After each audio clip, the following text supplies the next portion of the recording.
Welcome back to episode 172 of the Disorganized Wizards Club podcast. My name is Alex. I'm joined as always by Adam. I'm joined remotely by Adam. And Cam. I'm joined from a distance, but I am entirely here. And we're a group of Ottawa-based players that play just about anything and everything we can qualify for. We talk about decks, tournament stories, just about anything to help you and ourselves get better at Magic. Yeah, most definitely from isolation, from quarantine. It's the crew back at it again over Discord instead of in person to be safe in these trying and difficult times. Yeah, this is the stream. In the almost 4 years we've been doing this podcast, this is the first completely remote episode we've ever done when all of us are in different places. Well, Cam and I are in the same house. Yeah, but upstairs. we generally all record here in my little bedroom studio, but not this time.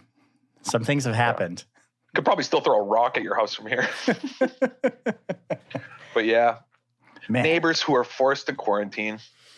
Yeah, I mean, just last week we were talking about how we were going to attend the Magic Fest Detroit and maybe planning on going to SCG Syracuse. We had all these tournament plans. I was on vacation, and then everything got canceled. And then the world collapsed. A lot has happened. It's been a wild one, man. I don't know. But, on the plus side, I've been spending a lot of time with friends from back home in different places that live in different parts of the world because they're all quarantined. So time and work sort of doesn't matter as much. So I've been chatting with more friends and everything than I have in years, probably. That's good. Yeah, it's been not bad because I had friends in England who are on a big Discord group chat, some from BC, all in the same group chat, so we're all chatting. It was really fun, everyone was sitting around having beers, talking, because, what else are you going to do? Yeah, I haven't left my house since last Friday. It's been a week. Like at all? Like at all. We did groceries last Friday, and I have not stepped foot outside my door since then. Holy shit. Dude, that's crazy. I have made it a point to leave once a day for a few minutes to go for a walk somewhere because I go stir crazy really easily. Yeah, see, I don't have that problem. And we loaded up on groceries. I'm on vacation right now, so I don't have to leave for work, and I just haven't had a reason to leave the house, so I've just been here, just chilling a bit. I don't think I'd go stir crazy. I'd be comfortable just hanging out here, but I've unfortunately had to ride public transit a bit. There's a lot of caution tape in all the buses. They've closed off the area close to the driver unless you absolutely need to use that for the wheelchair ramp. It's a wild time. Yeah, everything's shut down. Yeah. So I tried to go to the beer store and I missed it by 20 minutes because they close early, man. Such a beating. Yeah. My job too, we've completely shut down our dining room and we're only open for takeout and delivery now. And it's going to be that way until April at least. So lots of things have changed. I went to a McDonald's and all the seating area was roped off and there's signs everywhere being when picking up your order, do not touch the counter. And they're constantly disinfecting things. Mm-hmm. Yeah, it's a wild time. It's kind of, it feels like this just went from 0 to 100 real quick.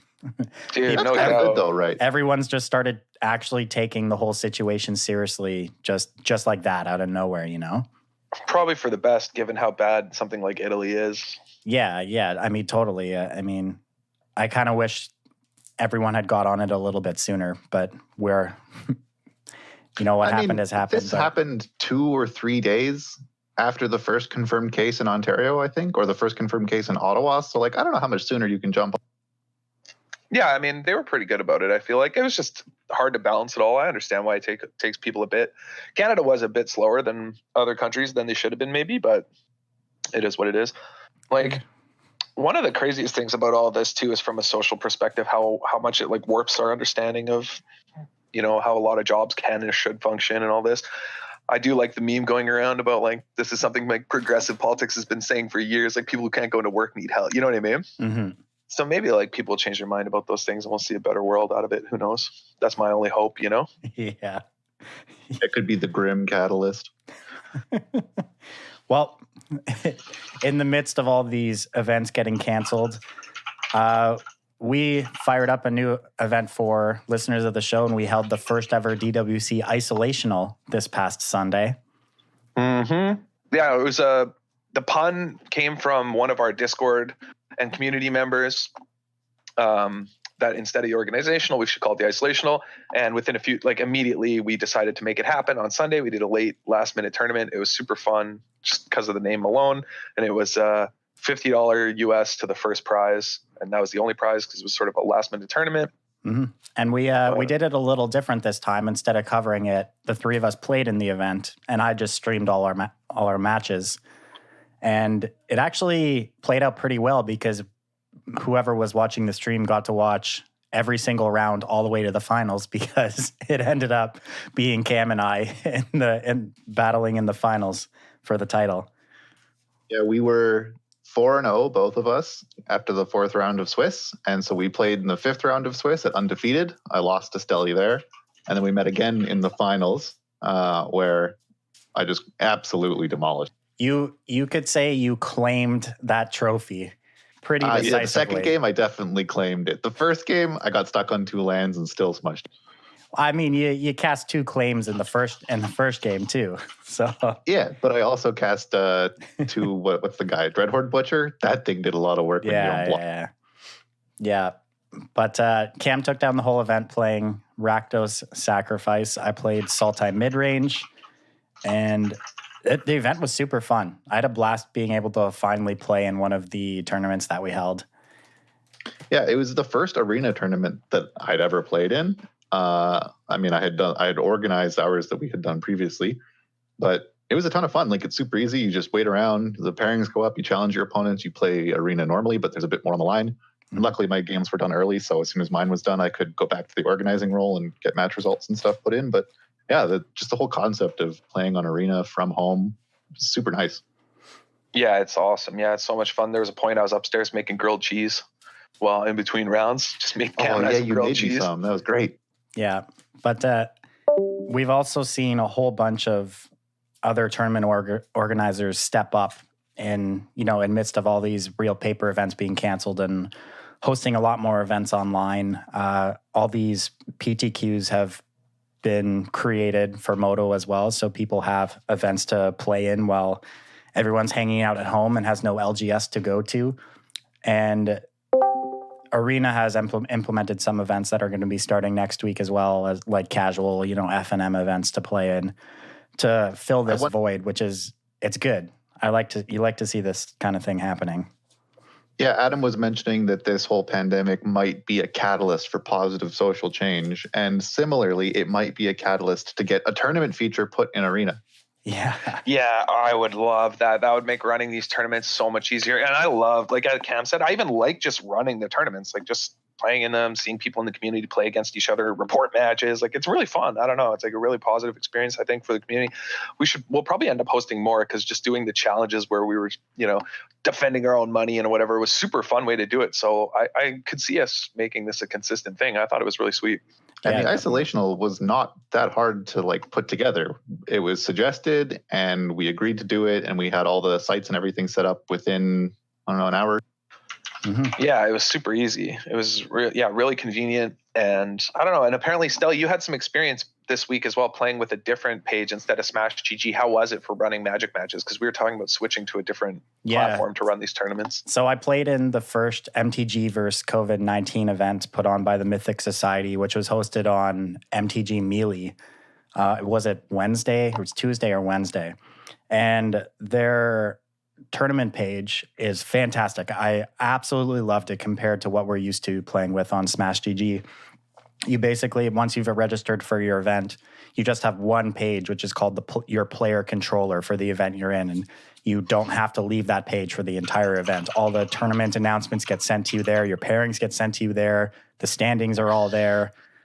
Deck lists for both players pop up automatically. There's a chat feature with your opponents who you're paired with each round, and you have a direct line to chat with the tournament organizer as well.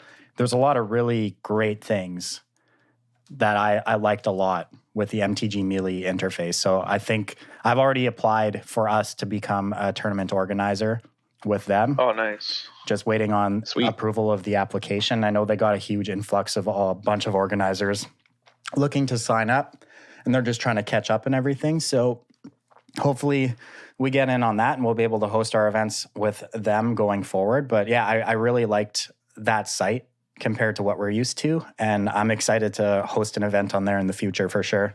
Yeah, I think it'd be really cool. Also of note, we also got a Twitch affiliate lately, which is that was huge. We hit Twitch affiliate at the beginning of this week. So we have subs on our channel now. I just sent in our first emote for approval today. So hopefully we'll get approval on that soon. So if you want to check out our streams, I know I've been streaming every single day this week while I've been in isolation at home. You can head over to twitch.tv/disorganized wizards club. Hang out for a stream. I know, Adam, you're looking to maybe start streaming a bit more on there too, but... Yeah, I finally got everything set up, because I was running through a wall connected through the power outlet cable, so my internet connection couldn't really do streaming because we were too lazy to drill a hole through the floor. But given that, we're in isolation and quarantine, I thought, all right, it's finally time to, fix the internet situation. So now I have a real Ethernet straight plug-in so I can stream again. Like my desktop was good. It was just the way I was basically running through wireless on my desktop, which is awful for streaming. It's just unusable. Mm-hmm. Yeah. But we did some minor renos and we got a cable down there now. Nice. All good. Yeah. So I'm probably going to start doing it a lot more. So even just late at night, I'll do like some late night streams where I'm just grinding out some standard games and chilling, listening to music. I don't even know if I'll use mic and camera, but I play so much, I might as well just stream the content, right? Yeah, absolutely. Anything is better than nothing, right? That's what I'm saying. Mm-hmm. So speaking of, I was also going to stream some historic, and you were streaming some historic recently. We made fun of it a lot in the last couple of weeks, and we've been known to make fun of it when they make announcements. And then both of us independently, not even talking about it, Stelly, we decided to go in and play some historic. I don't know, man. I take it back. It's just extended, right? It's pretty fun. I've been having a good time playing it. I streamed it twice this week. Most recently, I was playing Sultai Command the Dreadhorde deck, and I've actually been enjoying it a lot. Yeah, that deck is really sweet. I've seen a bunch of different versions, some with like Bolus's Citadel, but yeah, that deck's great. Mm-hmm. It's really good. It's really powerful. Maelstrom Pulse is just a house. Oh man, in the format. Yeah, I've had a great time casting Maelstrom Pulse, let me tell you. But yeah, I've been enjoying the format a lot. The only thing that sucks is that Wilderness Reclamation Nexus of Fate is legal, so you run into that deck every so often, and it's never that much fun. But aside from that, I've been enjoying the format. Maybe they'll suspend it. Yeah, it's been just surprisingly fun. Yeah, sorry, Cam, go ahead. I was just going to say maybe they'll suspend it just because I still don't know why they have a suspended list and not just a ban. Yeah, I couldn't tell you. That part's weird. Mm-hmm. Yeah, and although Field of the Dead is legal in that format as well, I actually don't think it's a problem. It's definitely not. It's definitely not even a problem. There's a lot of ways to build it. There's no consensus on how it's built, but it's definitely not a problem. There's so many answers. Dude, I was playing against a Bolus's Citadel of the bug deck with Command the Dreadhorde and everything, and they just boarded in Virulent Plague and found it with a Tameo, and I was like, wait. Yeah. I can't beat this card. Yeah, like I've been playing my Sultai deck, and I have Plague in the sideboard and then 4 Maelstrom Pulse in the main deck. So you have main deck outs to just kill them through a huge horde of zombies. So there are plenty of answers, and it feels weird to say, but I think Field of the Dead is totally fine existing in the historic format, which is crazy. Yeah. Absolutely agree. Yeah. And I think it's good. I think it's good that there's a deck like that, but there's also a lot of answers to it. The format seems like pretty healthy actually for now, but I mean, it's not really a supported format at all. So that kind of makes sense, but it was a lot more interesting than I thought. There's tons of deck building space. I don't know. It was way cooler than I thought. I guess like we weren't playing as much during the era of Extended, but a lot of people loved Extended when Extended was a format. And this is kind of just Extended, right? Yeah. So yeah, it's been pretty enjoyable. I'm surprised I'll probably play a lot more of it, stream a lot more of it, because I thought it was pretty enjoyable. Mm-hmm. So there's been 2 historic anthologies added to the format outside of just the normal sets included already, right? Do we know if there's plans for them to add more? Or yeah, because I also heard that they have plans to bring Pioneer to Arena. Are they transitioning historic into Pioneer, or are those going to stay separate? I actually haven't paid attention to these announcements. They'll stay separate, I'm pretty sure. Yeah, as far as I'm aware, they're going to keep making the historic anthology, sets where they release 25 cards from Magic's history into historic to spice up the format. But they're also working on remastered versions of sets so they can add Pioneer in as well. And by remastered, I mean they're just adding cards that are, relevant to the format. So you don't have to program in every single common all the way back to Return to Ravnica when 95% of those cards aren't going to see any play. Yeah, that makes sense. Yeah, I'm looking forward to when they do finally have Pioneer, though. That's going to be amazing. It will be amazing, yeah. It's on the roadmap for this year. Who knows how long it'll take, but maybe with what's everything that's happening right now, like you guys mentioned at the beginning of the show, maybe this will spark a little more money and time being put into arena development so we can see some new exciting things a little bit quicker than was originally planned. Yeah, no doubt. I mean, I love Arena. I hope it continues to grow. Just the interface is so much more bearable than, MTGO for me. And I think it's so much more enjoyable to play on. So I'm hoping it stays that way. Literally just give us an in-client, viewing system. Yeah, that's the one thing. We just need a way to view matches through friends lists so that we can stream tournaments easily and not have to worry about people on the other end sharing their screen, because that part's a beating. Yeah, it's a little bit annoying. Being able to do it in client would be fantastic. So hopefully we get that one soon. Yeah, you know what feature I want that I don't understand why it hasn't been added, and it's something I assumed would be obvious. So when you go to build a deck and you're in the window where your deck's at the bottom of the screen and then your card collection is above it, that you can't drag the deck up. Like you can't give more room to viewing your deck list. That isn't slidable like it is on every other window in every other computer program. Yeah, that part's really weird. I don't get that. It has to be something to do with mobile or something, maybe. I don't know, though. Yeah, you just want that page to be like scalable, right? Yeah, exactly. Why isn't it? Yeah, I just assumed it would be when I first started playing Arena, and it didn't work. And, it's a little frustrating, but is what it is, I guess. How am I supposed to see my cards? So I know we kind of mentioned the isolational, but maybe we should talk about our deck choices and what people played and why you chose what you chose, and talk about. Yeah, absolutely. Let's start with the champion, Cam. So I didn't know what I wanted to play. And so the couple of days before, I had just been sampling various different decks, trying to decide if I wanted to play a brew because it'd be fun. And I ended up not quite having enough time to come up with something. So I was just copying a couple net decks. And I copied a few different red-black lists, starting with one that had Mire, Tritons, and Kroxa, which we had been talking about a bit on the last episode, apparently inspired by some Jeff Houlihan ideas. And I found that while Kroxa was kind of nice, so what I found was the power of the deck I eventually played, Kroxa didn't contribute to. Games where you play Kroxa on turn 2, you get the trigger, they discard the card, your Kroxa dies, and then that's it. You don't really have a board. There's nothing left. It's like you just played a Kroxa. And it was all right. Like sometimes you could flash it back. It was good against control, but I was doing medium with that deck. And so I switched to a list that didn't have Kroxas, didn't have Mire Tritons, was just more low to the ground, like Dreadhorde Butcher, just straight Bow Striders, bunch of Midnight Reapers main. And that list ended up being very good for me. That list, it felt like, had more payoffs that synergized with assembling your engine early because you had the Midnight Reapers there as well as Mayhem Devils to draw to, kind of this rule of 8. And I had played it a bit on Arena the night before and was just smashing people, like lost one match where I drew very poorly. So I decided to just run it back kind of for time issues and because it was performing well. And then it worked really well for me. Luckily, to my benefit, during the isolational, I got paired against Mono Red 3 times, and that matchup is an incredibly easy, basically a bye. Like, no fault to any Mono Red player, but they just can't beat Mayhem Devil and getting their annex claimed, and just there's so much going wrong for them in that matchup. So I played it a bunch, and on top of the deck just being strong, I just sort of walked over people. Yeah, right. Fair, yeah, that makes sense. Do you want to explain maybe how the matchup plays out for people who aren't familiar with it, or if they're looking for a way to beat Mono Red? Because of course, if you play online, Mono Red's just everywhere, right? So if you're looking for a deck to beat Mono Red, how exactly do you want to play all your games, and why does it go that way? I don't really see. This is kind of hard for me to answer because I didn't really feel like I was doing anything in particular. Just everything you do is good against them. Like if they're attacking you with things like Annex or a large Runaway Steamkin, you are able to chump with Cat and then sack it and bring it back. So you have these like infinite chump blockers that are gaining you life.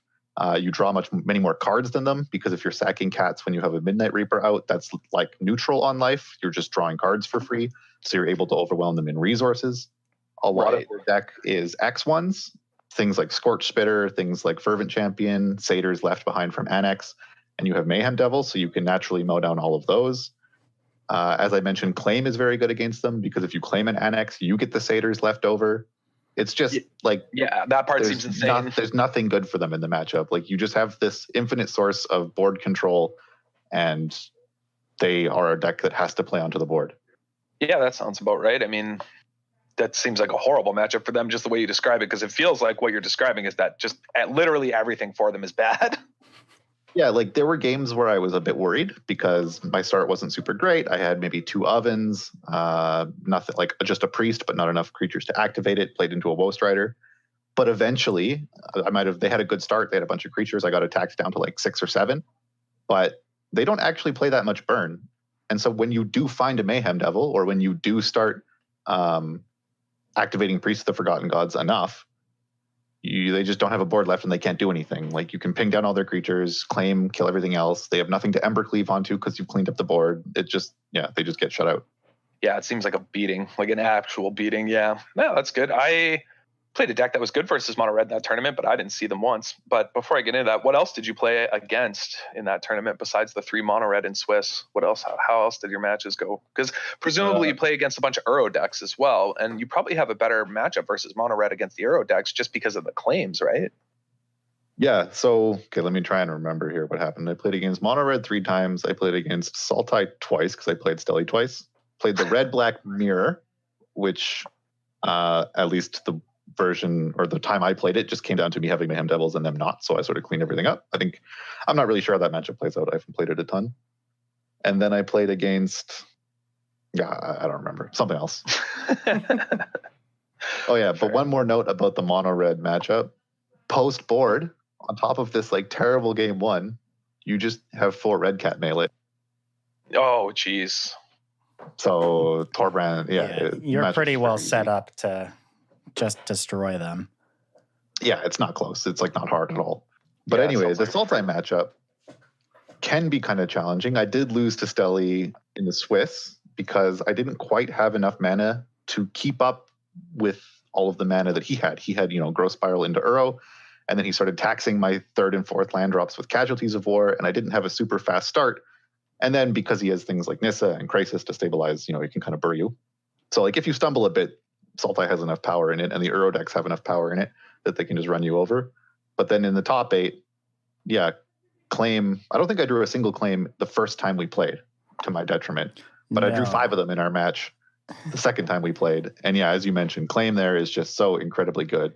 You get the trigger off their Uros when you steal it. You can take their massive Crisis. And so long as you have a sack outlet, it's just a 1 mana kill spell that also domes them for a bunch. And it lets you push so much damage because the Sultai decks don't actually put up a defense early. Growth Spiral doesn't play to the board. Uro on the front side doesn't play to the board. If they Thought Erasure you, it doesn't play to the board. So you can develop like a collection of permanents sort of freely. Like early Dreadhorde Butchers will connect 2 or 3 times because they're not putting anything in the way early. And that's sort of the key to that matchup, is making sure that you have like you can get established early before their Nissas start contesting the board. Yeah, really, like you said, the key to that matchup is you get an aggressive start backed up by Claim the Firstborn, and it's really hard for the Sultai decks to do anything. Like the story of our round 5 match was game 1, you didn't draw any claims, and I was able to just... I think you Thought Erasured me, and I had played a Priest of the Forgotten Gods. You Thought Erasured me, and my hand was land 2 Priest, 2 Midnight. Yeah, exactly. So you drew a bunch of wrong cards for the matchup. You drew a bunch of creatures that I could pretty easily deal with or ignore, and no Claim the Firstborns. And then in the second game, you stumbled on lands early, and then I just got to kind of casualties you out of the game.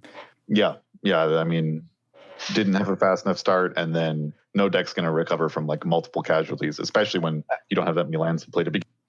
Yeah, Casualties remains just an absolute insane answer sometimes, man. Sometimes that card just, you get the full 9 on someone, especially versus a deck like Food where you can get everything from them, Oh, yeah. Yeah.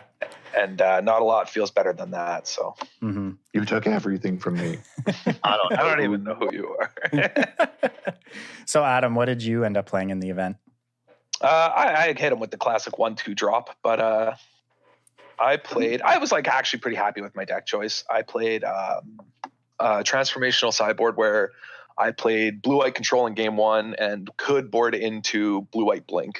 So my sideboard was Thassa's, what else? An extra Cavalier, 4 Guild Mage, and a few other things. And essentially my plan was that I could board in some matchups like Sultai. I think you have a really good matchup if you board into Thassa's and everything. It's really hard for them to beat. Yeah, Sultai just doesn't have a way to deal with a Thassa that enters play. So yeah, so my thinking was, so I just sort of boarded into it in certain matchups because I like the blue-white blink deck with, Adrian to Treachery, Thassa, and all that. But I think it's really bad in a lot of matchups, and I don't think it has the best game one. And I think blue-white in this format still has a good game one, but post-board, there's like way too many obnoxious things for you to deal with. Post-board, people bring in things like Ceratops, which, is like if you don't have a Wrath, it feels like you just lose, and you have to save your Wrath for it. People have cards like Cindervines, whatever. Even Embercleaves can be tough. Like there's just a lot of hard sort of cards to deal with post-board and main that you can have a tough time with and get overloaded on. But you still have the ECDs post-board in the blink that way, and you can still keep all your Wraths. And I just played Time Wipes main instead. I was pretty happy with the deck. I had some really close games. I watched the end of your round one match versus a blue-green Clover deck, and the end of game two and the whole game three were just kind of a wild ride.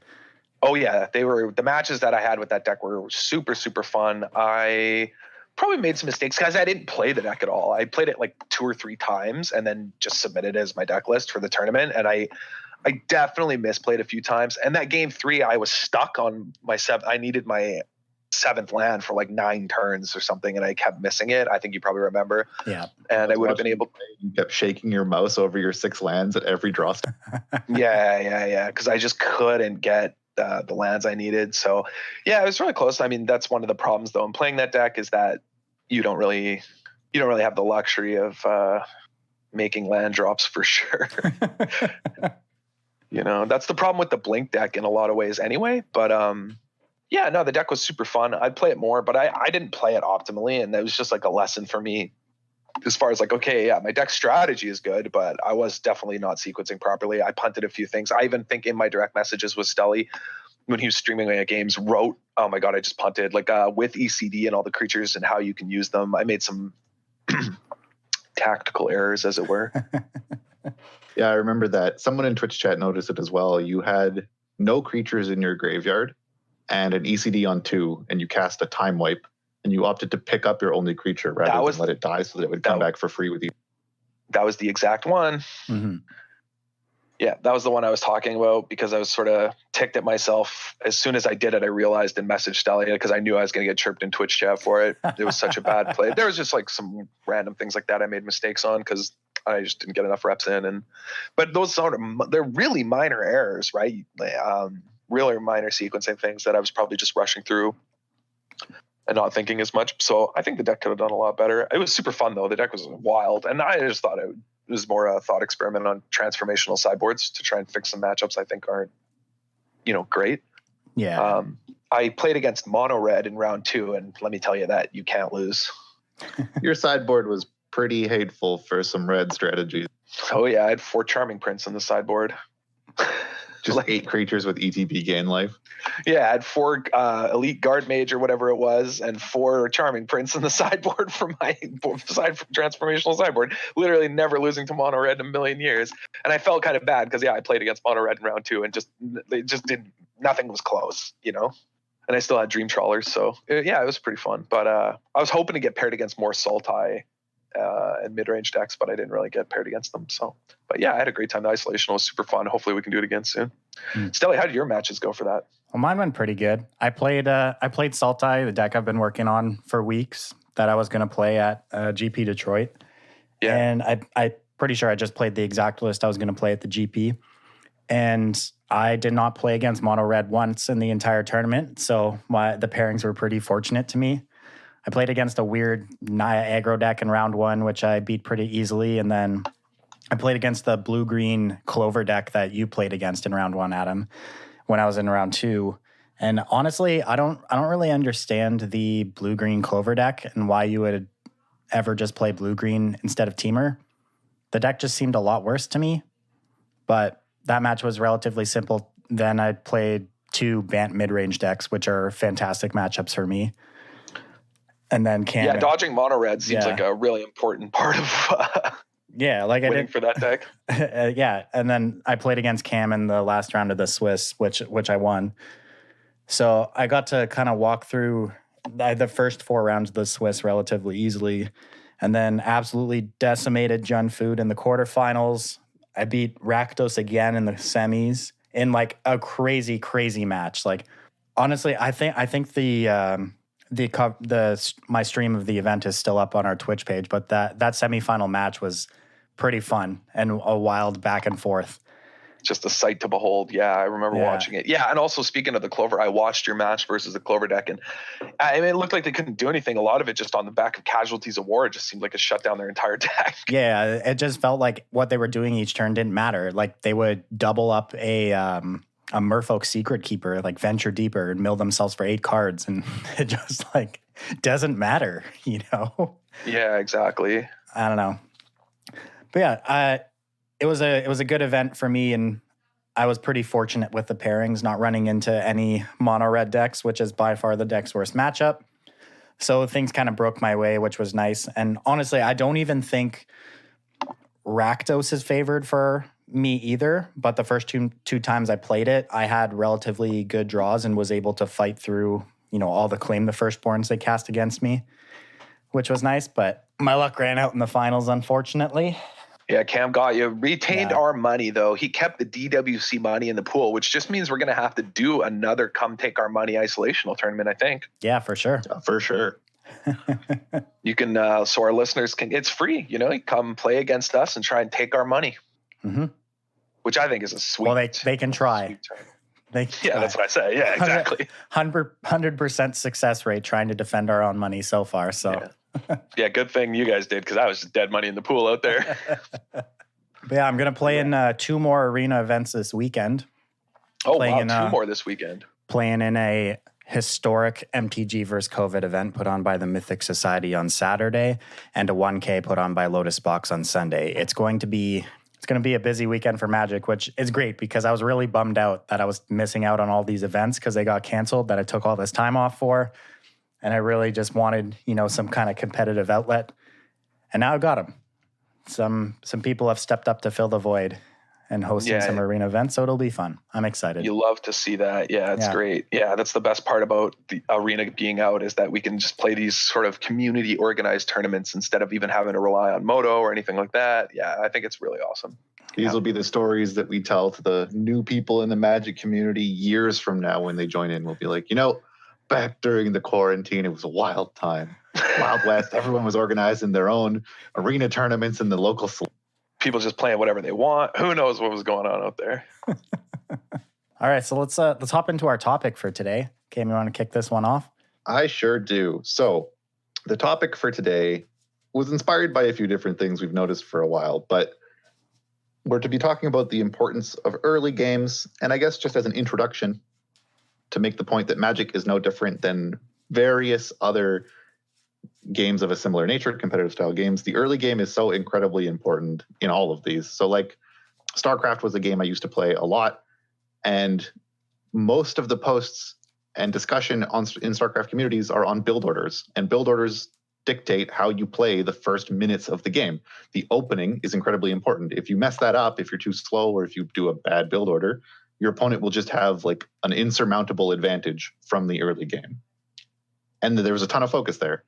In a game like chess, people spend a ton of time discussing and thinking about openings. They all have names. People understand how to respond to certain moves and different things, because if you mess up the opening, your opponent will just have an insurmountable advantage.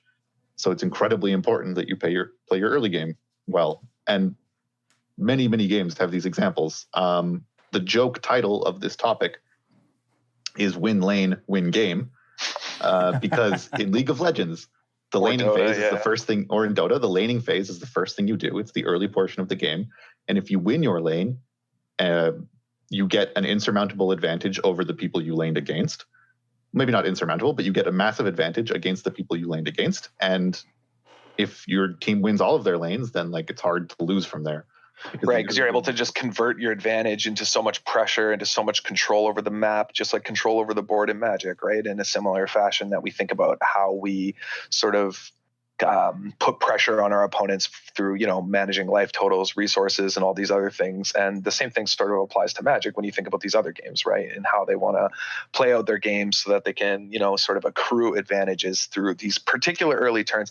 I think maybe in some ways this is why like mono red gets a bad rap, like these aggressive decks, because maybe people aren't just thinking through their early turns as optimally as they should, because there's actually a lot of decision making in those early turns for sequencing, per matchup, for how a matchup is supposed to play out, that determine the later state of the game. And I think people should probably tank a little earlier in these game states and figure out the optimal line, Yeah, exactly. I think the overarching theme between all these games that I mentioned is that they all have mechanics which allow resources to snowball. If you have additional resources early, you can use those to either accumulate resources faster or to tax your opponent's resources harder, which allows you to snowball. If you look at something like golf, playing hole 1 isn't more important than playing hole 18 because there's no way to snowball an advantage from that into other holes.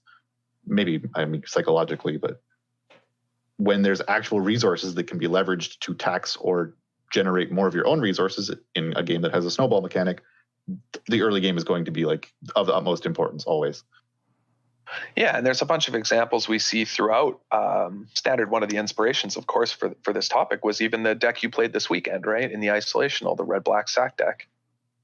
Yeah, red-black Aristocrats exemplifies this more than I think any other deck I've played. I mean, mono-red is very early game focused, but red-black Aristocrats has sort of two versions of games that sometimes it plays, and it looks like a different deck when it's playing each version. So version 1 is where you have a cat and an oven early, and then you draw into either Midnight Reaper or Mayhem Devil, and then you get multiple triggers off of this payoff because your engine is already assembled. Because you had a good early game, you have developed the resources required to give yourself an advantage so that once your Midnight Reaper or your Mayhem Devil resolves, you just generate a massive amount of value and then use that to bury your opponent or completely shut them out of the game. And it has such a strong payoff to setting up its early game that I don't know if other decks can beat a good start out of red-black Aristocrats. Like, it just can generate so much damage or so much card advantage. It's incredibly impressive for like a turn 3 play. Yeah, you have these starts that just feel like they instantly bury. I mean, Junk Food similarly, right? It has these starts where it feels like you just bury them instantly. Yeah, exactly. Like, yeah, if you have like 2 ovens, that's a dream. But even just like Cat, Oven, Mayhem Devil, you now get to shock any creature they play or bolt them, deciding on how you feel. And you have a free blocker, and like, it's just such an insane amount of power for 3 cards. The other version, though, that Junk Food sometimes plays is like what happened in my Swiss games against Steli. You just have Woe Striders and you just have Priest of the Forgotten God. Maybe you have like a Midnight Reaper. And these are cards that don't see play in any other archetype, and they don't even see play in other sacrifice decks because, I mean, while they synergize, they're not amazing. Like, Priest of the Forgotten Gods into Woe Strider is like kind of a strong draft deck, but like that's it. Like, you get 1 activation, then you're looking for something else. You have to hope you drew something well. And because you don't have this kind of infinite interaction of Cat Oven, and you don't have Mayhem Devil or Midnight Reaper paying off every time one of your creatures die, the board states without those become soft to wraths, they become soft to removal spells, and other decks can take advantage of this to like win those games pretty easily.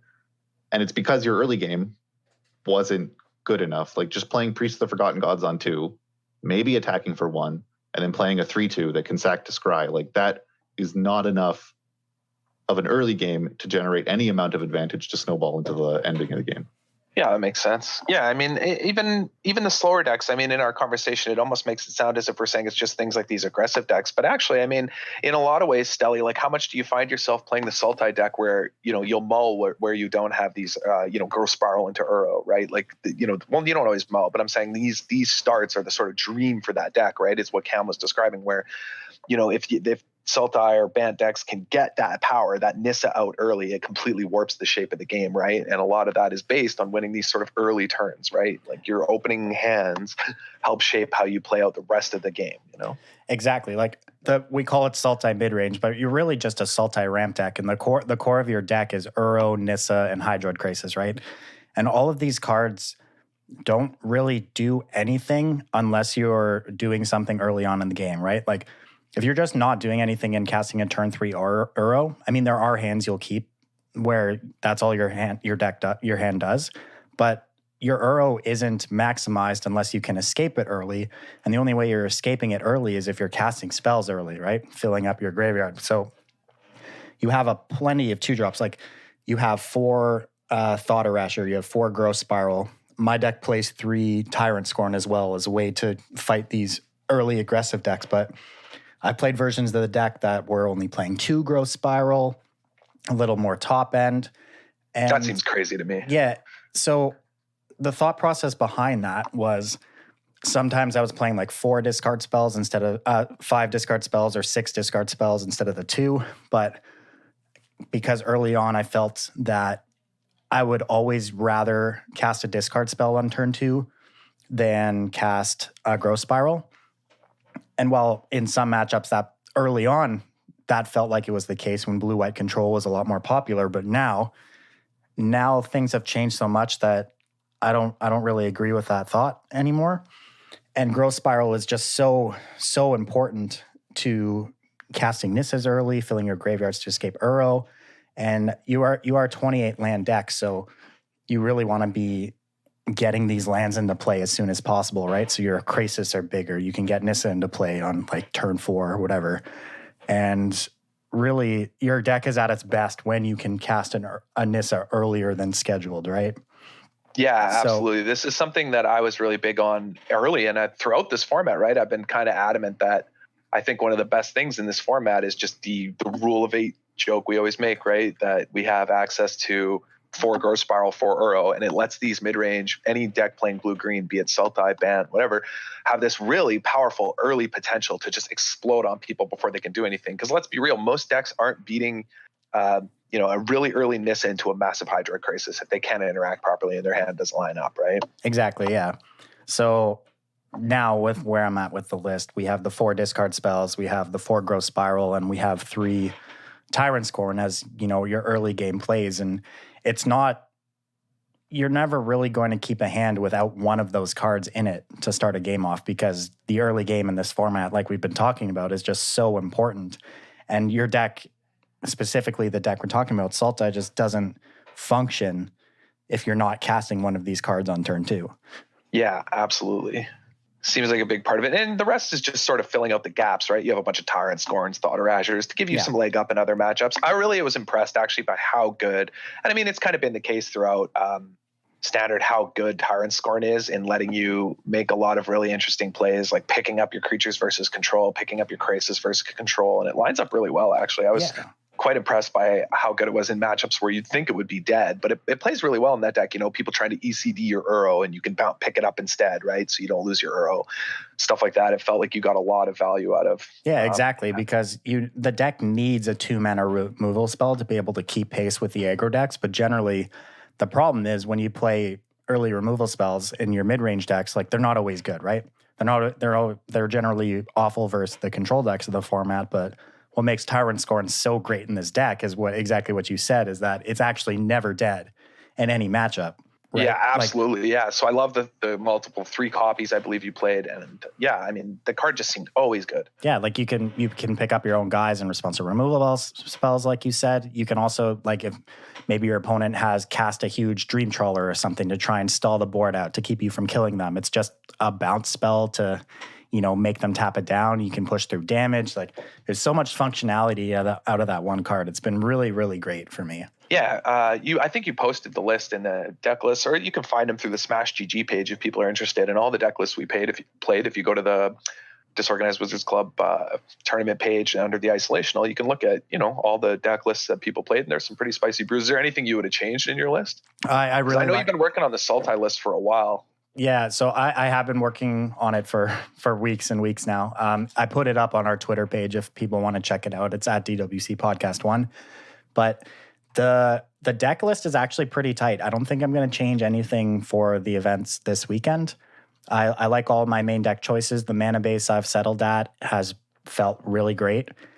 And I have pretty solid sideboard plans for every matchup in the format, and everything's locked in pretty tight. So I've been very happy with this current build of it. I haven't changed a card in like 5 days. So Yeah. Well, that's an infinite amount of time in Magic terms. Yeah, 5 days to not change anything is actually wild. Yeah. And before that, I mean, you guys have seen my deck list page, my deck list, deck collection on Arena. Like I have 5 versions of this deck, you know.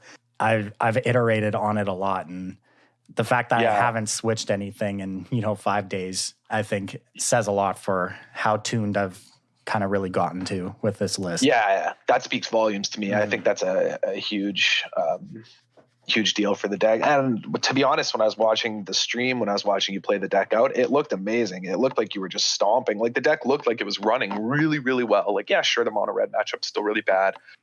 Sure, Cam got you in the finals, but I mean, the deck seemed really just powerful and efficient. I was thoroughly impressed by it. And it's super, super fun. Like I've had more, like this is one of the most fun decks I've played in Standard in a really long time. So that's not true. It's a good time. What do you mean? There is no way this deck even comes close to the amount of fun you had playing Enigmatic Incarnation on. Yeah, another deck that can never beat mono red. Oof, let me tell you. That one has like way less chance than any other. Yeah, it's terrible. Maybe any deck in the format, but that deck was pretty fun. Yeah, we were playing some Enigmatic Incarnation brews. Sorry, I kind of asked questions that jumped us off the topic, but Cam, you also wanted to talk about how, you know, these should affect your mulligan decisions almost primarily, it feels like, for Standard in a lot of these ways. Yeah, so I think people understand what they're looking for when they mulligan, and that you should mulligan with different goals based on the matchup and such. And it's more so I find that this general understanding people have of the goals when mulliganing reinforces and emphasizes the importance of the early game. And people understand that the early game is really the only thing that matters when deciding if you should mulligan. Like, let's say you're playing a control deck and you're looking at 5 lands, counterspell, threat, or like win con. So you have like 5 lands, a counterspell, and like a 6-drop. And I ask, do you keep this hand? Everyone is going to say, well, what am I playing against? Is this in the dark, etc.? And then the answer very clearly becomes, if you're playing against something aggressive, no. If you're playing a control mirror, yes, snap keep. And it's because the early game requirements of a control mirror, the thing you want to be doing most, is playing lands every turn and not missing a land drop. That is the early game of a control mirror. And so that hand is incredible at it. But if you're playing against an aggro deck, obviously you want like 2 to 3 lands and a bunch of removal spells so that you can stabilize and eventually draw into your late game. And so people understand there that the early game is really the only thing that needs to be considered.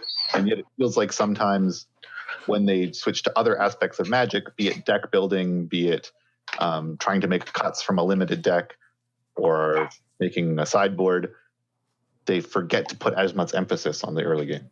Yeah, and limited, it's a tough balance. That one's so format dependent, but absolutely it comes up in limited. Like, for example, right now, I think in this format, it is really important to mind your early curve and mind your early game. You can accrue a lot of advantage from the sort of pressure from various 1 and 2 drop creatures in this format, where that's not always the case in something like Sealed or Draft and a lot of limited formats. So you got to be mindful of the format, but this is a limited format we've talked about in the past that is actually quite important to have, you know, an early play, early game, early board pressure that lets you snowball things. I mean, one of the examples you bring up is one of my favorite combos in all of limited, you know, for this wonderful limited format, which is Hateful Eidolon plus Myers Grasp, right? This sort of, it feels like if they go 1 and 2 on that, the game just ends, right?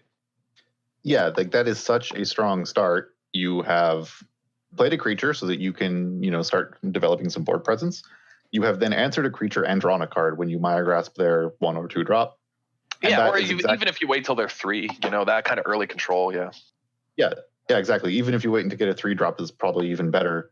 That is exactly the example of an influx of resources early that you can use to dictate further gaining resources for the rest of the match that is just going to snowball that game into your favor.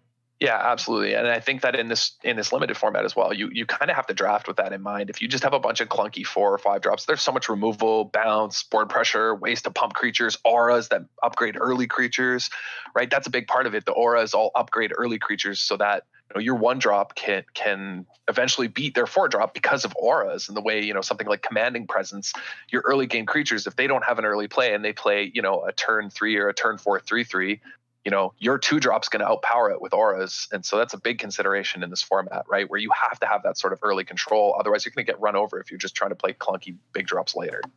Yeah, exactly. So like this format in particular is very early game format, or early game oriented, but just kind of in abstract, let's consider like a generic limited format. And I just want to say that you have curved out, like you've played a 2-drop, a 3-drop, and then say a 3-drop. And your opponent has then only played a 4-drop. They did like a ramp spell into a 4-drop or something. So you have 3 creatures and they have 1. Because you have a better early game than them and you have a better setup, the presence of those early creatures kind of upgrades the power of your removal spells. Say you now have a removal spell for their 1 creature. You have been attacking in the previous turns because of the creatures you played. You now remove their 4-drop and you get to attack with your 3 creatures. They are probably below 10 life, which means that you now have options for sort of suicide attacks that will push damage around anything they play afterwards. And so they are now in an awkward position where they have to try and deal with this wide board, but maybe they can only play 1 thing per turn, and it really taxes the resources that they have available to them. Whereas if you hadn't had as good of an early game, your removal spell is just a removal spell. It takes a creature off the board and that's it. It doesn't tax their resources in any other way.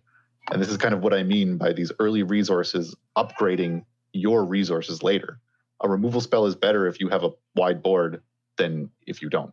Yeah, definitely. Yeah, that's just good generic advice as far as how that plays out when you even time your removal spells, right? By setting them up as, I have early board control and now I can use them to push later. Yeah, it's a huge part of sort of understanding the sequencing on things, right? And how your deck can play out. Yeah, absolutely. And I think it sounds incredibly obvious when I spell it out like that. Like, yeah, your removal spell's good because you have something, like you have creatures to attack with. But I don't think people often make the thought of like, I am going to be disciplined and include these medium 2 and 3-drops in my limited deck so that my removal spells are better. Yeah, that's true. Actually, that's a really good point. Yeah, people definitely don't consider that. I mean, you can get it done in limited with some pretty horrible creatures with removal backup and board presence. Absolutely. Yeah, because you just have a strong early game and your opponent might have some huge bomb, but if it's the only thing they do and you've sort of played a tempo-oriented like strategy based on casting acceptable but maybe not great early creatures, yeah, you can steal games from good decks. Like, what were we joking the other day? Our friend Ben played a GP and went 9-0 in the day 1 of a limited GP. And we're joking that it was the worst 9-0 deck ever. It was so bad. I assume his game was a pile of garbage.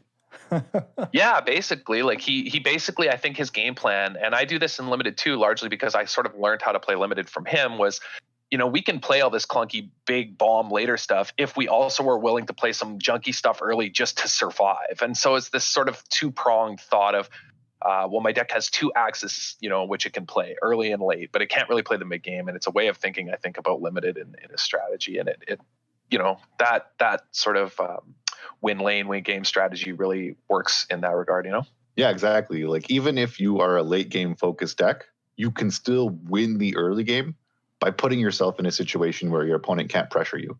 For example, the blue-black control decks in Theros Beyond Dead Limited, Adam, you said in our limited episode that you're high on Riptide Turtle. That doesn't seem like a very impressive card, but it wins the early game for the way that your deck wants to play it. You can't get pressured, your opponent's creatures are invalidated, and you are given time to leverage your other resources however you want. Yep, absolutely. Yeah, that's a huge part of it. And so I love that card in the control decks. And I think this format really is about archetypes and how you play your archetypes. And that fits exactly what you should be doing. And so you need to think about those things when you're drafting towards any archetype, even if it's a control archetype, and keep those lessons in mind when you're sort of building your deck. Okay, well, I'm not going to win in the early game. So how do I not lose, right? And I got to win by sort of shutting down their strategy. So yeah, absolutely. That's part of it. Yeah, there's a difference between winning in the early game, which aggressive decks sometimes do, and winning your version of the early game. We're not saying that you should try and develop a massive board with a ton of power in every deck you play, just that you should be considering, how do I want to transition into the late game if I want to, and what do I need to accomplish in the early game for that to happen, and then dedicate maybe more resources than you normally would to achieving those early game goals. See, this is why green red is just the Chad deck, though, right? You play big brutes at every point of the curve, Play 3-1 on 2. You just play big brutes and smash. No thought, but you're winning from beginning to late until they interact with you, and then you lose on spot. But hey, it is what it is. Yeah. Early game, smash. Mid game, smash. Late game, smash. Oh, wait, they had a removal spell. Yeah, never mind. Top right. Yeah, smash that concede button. Yeah, I think that mostly covers what I have to say about this topic, I think. All right. Wrap this thing up. Yeah, well, we do have a blowout, right? In that we all got Rona. Well, we didn't get it, but the world got Rona. In isolation. Yeah, and if you yourself are isolated, but you still want to get some paper cards, maybe you have a group that you want to play with, maybe you got your casual EDH group, who knows, and you want to get some cards to play with, I don't know, maybe your roommate or anything, you'll be happy to know that wizardtower.com, proud sponsor of this podcast, are still delivering singles during these trying times. Absolutely. While they may have canceled their in-store events, their store is still open, website still accepting orders. There's plenty of Magic cards to be bought. Check them out, wizardtower.com, your source for Magic singles and the best sponsor of this podcast. All right, let's wrap this one up. Thank you all for joining the club this week. Make sure, as always, you check out wizardtower.com. If you want to support the show, you can find us on patreon.com/DWC Podcast. And we're on Twitter at DWC Podcast 1, Facebook, the Disorganized Wizards Club Podcast, and Twitch, twitch.tv/Disorganized Wizards Club. And however you listen to the show, whether it's Podbean, iTunes, any podcast app, leave a review, rate the podcast, share it with your friends. Everything helps, keeps this thing growing and bring it to new listeners. Thank you all for listening. We'll catch you next week. Later.